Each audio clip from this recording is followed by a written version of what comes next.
Growing up, one of my all-time favorite animated series was the Teen Titans animation that was ongoing back in the 2000s.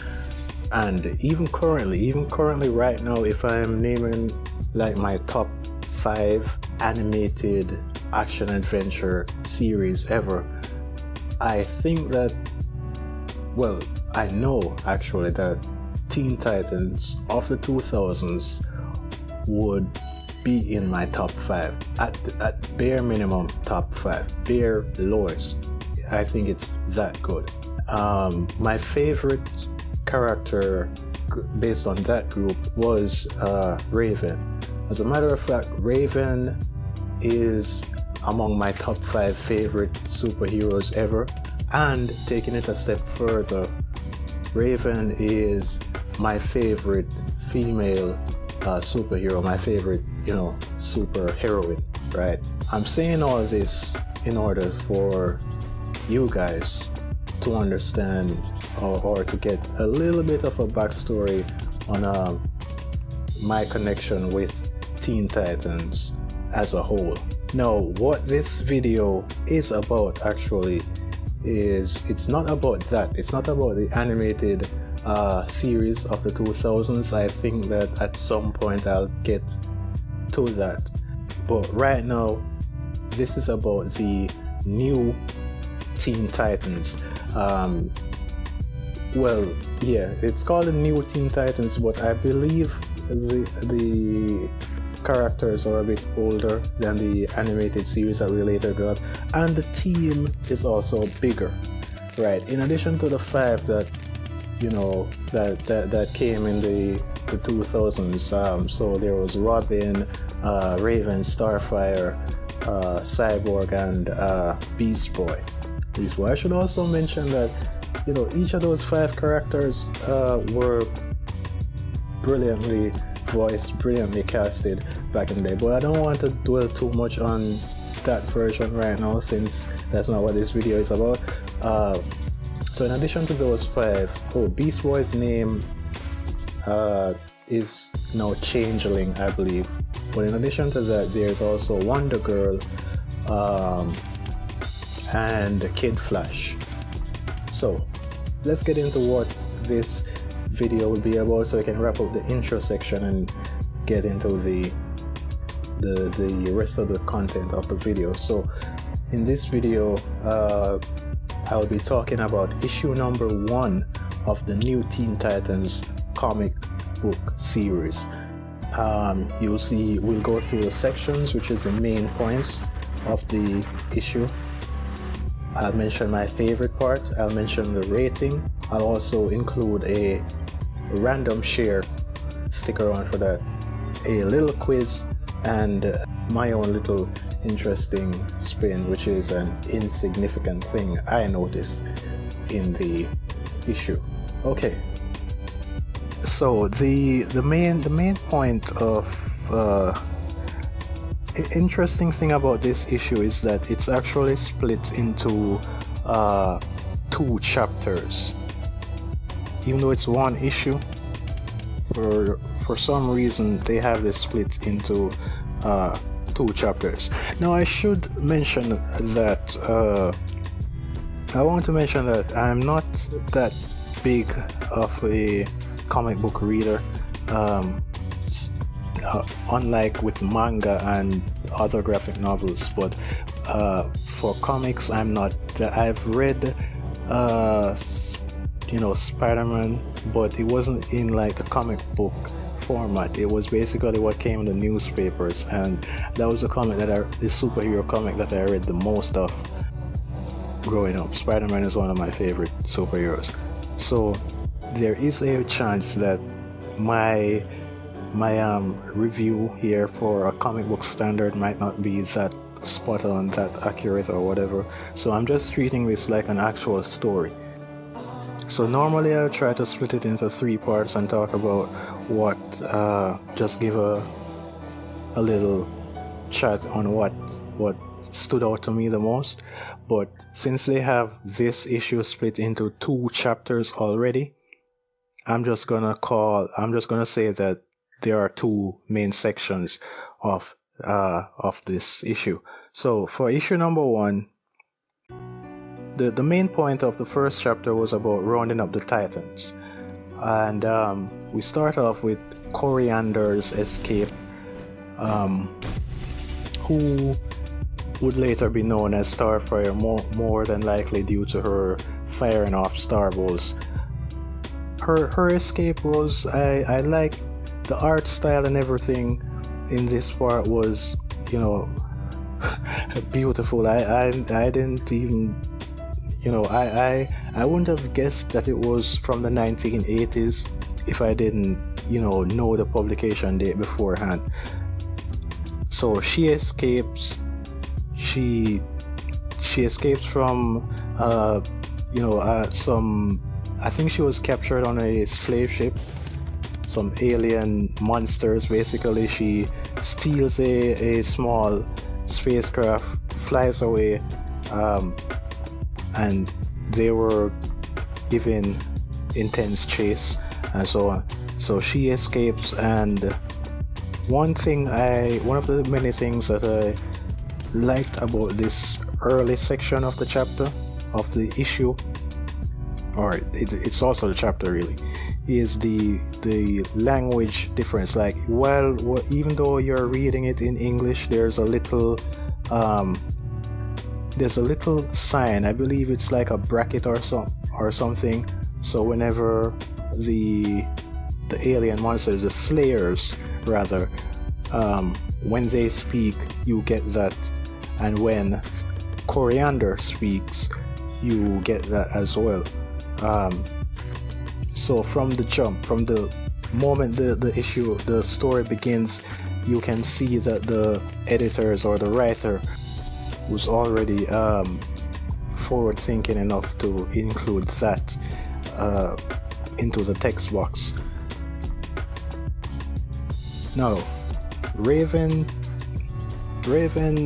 appears shortly after, and it turns out that she's the one that's trying to, inform the different members of the Titans. So this part kind of took me by surprise a bit. I didn't think that Raven would be the one. But honestly, I didn't go into this story with much expectations really, because here's the thing: the new Teen Titans, it's not this story. It's not the beginning. It's not the start. Like, it's not the very first formation of the Teen Titans. I believe at first there was, what was it? I think it was Robin, Aqualad, and Kid Flash, or Robin Changeling and Kid Flash, Robin Beast, or something.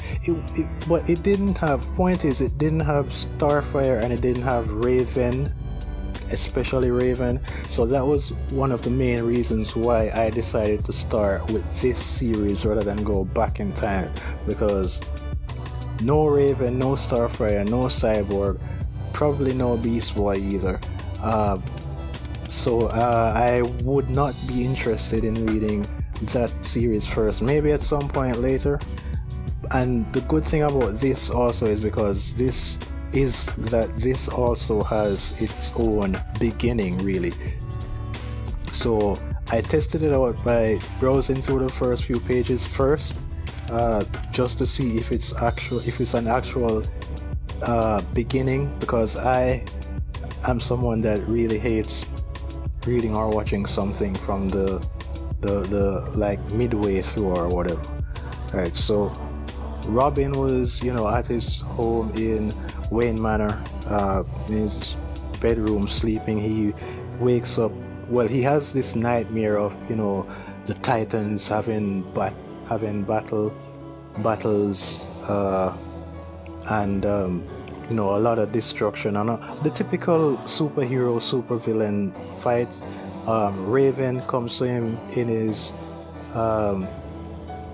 dream. Apparently, he wakes up turns out that Raven is actually there, not physically, but I think she appears as an astral projection, telling him that what he saw is not a nightmare, it's a premonition on things to come, and that I think she left him clues on where to go, and that would be where the rest of the Titans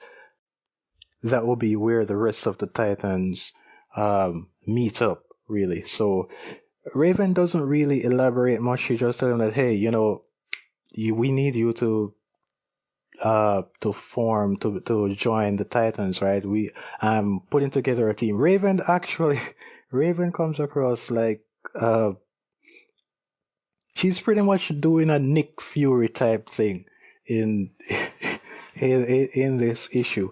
But anyway, Robin pretty much says that, hey, he thought he was done with the whole Titans thing. He storms out. Turns out he dropped out of college. We get a little cameo from Bruce asking him where he's going, and Robin storms out, he puts on his costume. So he's pretty much still pissed at Bruce. Yeah, he's off that age, I guess. He actually made a phone call to Kid Flash as well. Flash be like, hey man, you dropped out of college, alright? But I'm still in it. I got work to do. I'm done with the Titans. So he pretty much just so their phone call, that was all that came about from their phone call. Robin got on his way and moved on. One thing I liked about this whole section is, the personalities, because I think that they did a brilliant job with within a couple pages, you basically understand Raven's personality, Robin's personality, Kid Flash's personality, and the others that will show up. Well, Coriander, aka Starfire, you got a bit of her personality from the start, because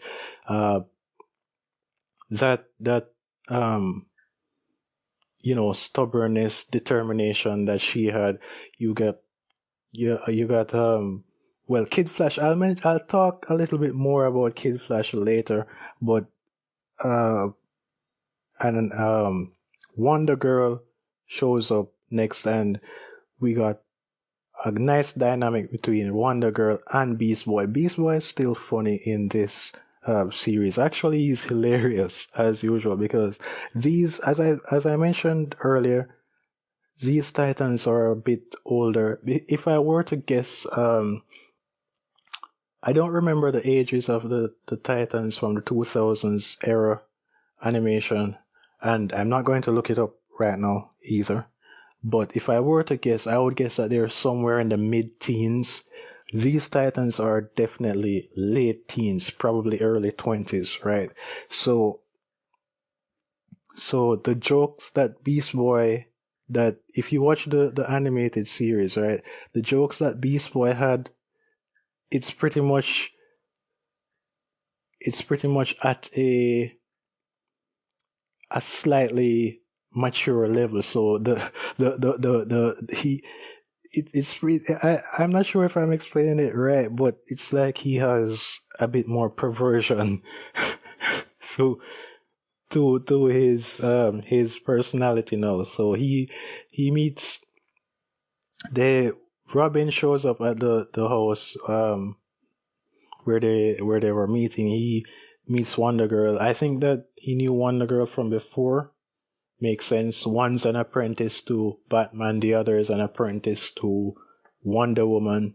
So they knew each other from before. A green dog shows up right at the same time. Wonder Girl, she's pretty much asking him, who's this? Like, why did he bring a dog in, right? So the dog jumps up in her arms and changes back into the one and only, the funniest Well, the quote unquote funniest guy of the Teen Titans group, Beast Boy. But Wonder Girl, Wonder Girl literally said, "What, Beast Boy?" And he said, "No, his name is now Changeling."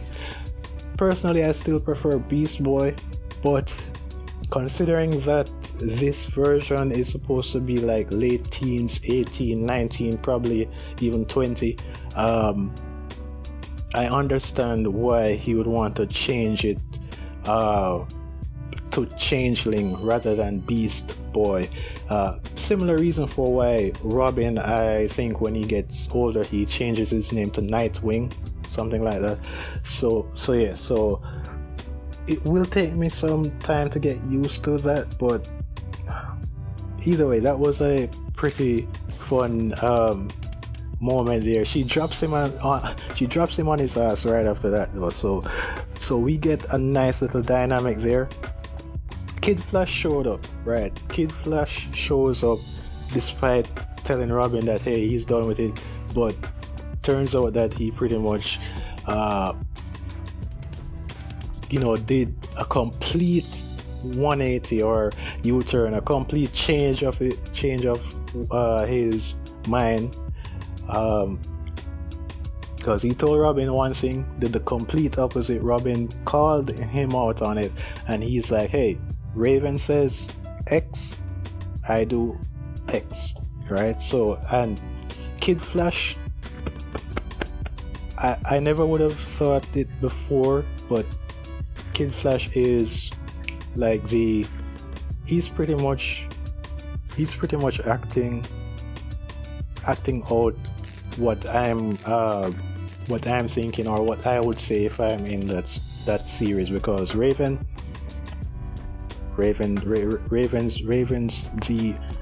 wife material, bro. Wait, Raven's the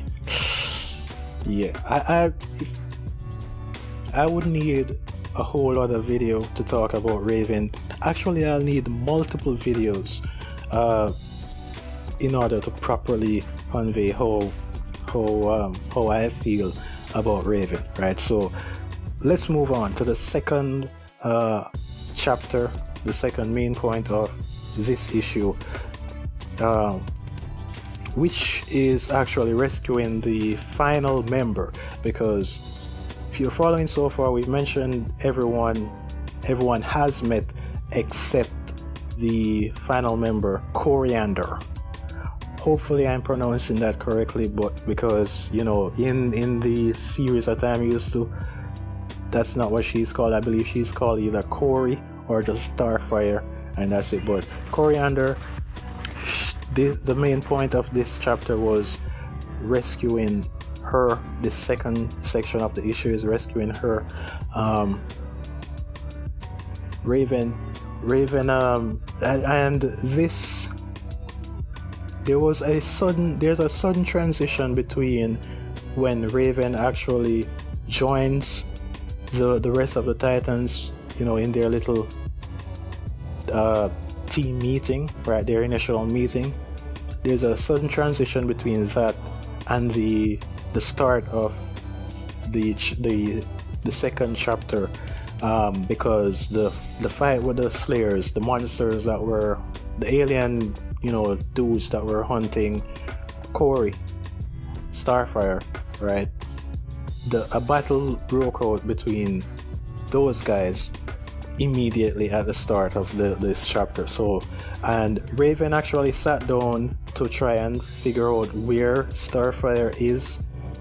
She did the whole astral projection thing to try and seek her out while the battle came about. Robin actually made an interesting well, maybe interesting is the right wrong. Actually, I can't believe I forgot to mention Cyborg, and I am not going back to edit this, but yeah, Cyborg, that moment that I spoke about where the Titans actually met up, Cyborg was there as well. So he showed up. We got a little bit, we didn't get we didn't get an actual like backstory on Cyborg like we got for Wonder Girl, but we got enough to know that he used to be an athlete. You know, some accident happened. His father got him changed into into who he is, a cyborg, really. He tried to join back a team. The coach said no, and then he eventually, thanks to Raven, as I mentioned earlier, Raven is the one going around telling them to, put together a team to assemble, something like that, right? So, yeah, so Cyborg is there as well.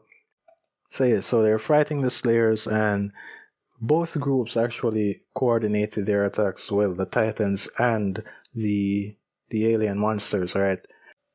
And Raven did locate Starfire. She was at a house by some guy called Grant, and I think his girlfriend, and she was very much wondering, why he brought, some strange girl in their house, right? But before Raven and the others could get to Starfire, the Slayers showed up, took her again back to their slave ship, and that was how the Titans banded together and go on the rescue operation. They successfully got through to Starfire, but the chapter ends with the leader pretty much saying that he's going to target Earth because they're a bunch of they are involving themselves in things that they really shouldn't get into. So this guy is pretty much making the typical super villain or villain mistake, the thing that you can run up on Earth, right? So yeah, he's gonna get his ass handed to him at some point. So with that being said, that covers the main sections of the issue. Now, my favorite part, Grant bringing home Starfire. Right. Now here, the reason why this is my favorite part is because it's like there's no this isn't like, it's not done in a laughy type of way, right? His wife is like, the dude brings home a literal alien, right? I'm saying wife, but it's really his girlfriend. All his girlfriend is badgering him about is, why are you bringing home this strange girl? And when Raven shows up, the girl says, Carol says, hey, is this another one of your playmates? Like she's more. And the funny thing is, this was the 1980s, and it's still, that reaction from Grant's girlfriend is even more true today, right? Because if you as a guy, if you find, a girl fell from the sky, right? Obviously a damn alien, right? Once in a lifetime discovery. You bring her to the nearest place you can think of, which is your home. First thing your girl or your spouse or whatever your partner is gonna do is, why did you bring this strange girl in the house? Totally ignoring the fact that it's a bloody alien, right? So that was the reason why this was my favorite part, because it pretty much highlights the way some some women react, or maybe it was done. I believe this story is written from a male artist, male writer. So maybe this was something that men experienced from way back in the days when something strange happened. All a girl or your wife or whatever thinks about is you're with another female, basically. So that was just fun. Yeah, that was just fun. And Starfire, I want to mention something real quick. Starfire's design. I think that I would need a whole video to go into that as well, right? But to make a long story short, Starfire's design is impeccable. It is gorgeous, right? So I actually went online and searched for her height. Turns out that Starfire, I think, should be 6'4". I'm not sure she's at that height now, but that is tall, right? She is supposedly even taller than Batman. And I kind of have a thing for tall girls, right? I'm just going to say that. But her design now, I guess, compared to the Titans animated series that we got, which I understand why the design was done in that way, but this is just remarkable. This is sexual appeal off the charts, attractiveness off the charts. Raven's design as well was a lot more mature, because if I had a crush on Raven in that animated, that way that she was drawn and that design, right? This design is a lot, this design is like Raven fully developed, basically, right? Actually, let me get into the rating for this chapter first before I mention anything else. So my rating for this, the only issue that I found was the sudden transition, the abrupt transition between the end of chapter 1 and the beginning of chapter 2. I feel like there was like one page, at least one page missing from that. Based on what I have read, maybe the original book or whatever does have something to go in between those two chapters, and the site that I'm reading it on just doesn't have that. Maybe that's the case, but either way, 9.5 out of 10 is my rating. Now, what I want to just quickly talk about here is that I truly believe that DC dropped the ball here. DC or Warner Brothers, whoever you want to blame, like, because when the Titans animated series ended, right? From then to this day, I believed that we should have gotten a sequel from that. We should have gotten a sequel like a few years into the future. Like, I was thinking that when that animated series ended, we would get a sequel in which they're no longer Teen Titans, they're now Titans, right? But so they would be a bit older. They would be a bit older, and there was actually a hint of this in one of the series in which Starfire, I think, went to the future, and we saw Raven in the white rather than the blue. So I do think that they dropped the ball. And reading this, they have source material, and this is one of the problems with DC, right? They have, like, even though it's more present in the live action movies rather than the issue that I'm talking about, it's more present in the live action series, the live action movies, rather than the animated stuff. But DC have their anti-continuity, meaning it's like they don't like making a continuous universe, it seems like. Because first of all, even if we got the animated Teen Titans that we got, which has those 5, what stopped them? Kid Flash was there in that animated series as well, but he made like guest appearances every now and then, not regularly either. Like, I don't think that there were 60 something episodes, over 60 episodes in the animated series. I don't think that Kid Flash appeared in more than 10 episodes. I don't think he appeared in more than 10 episodes.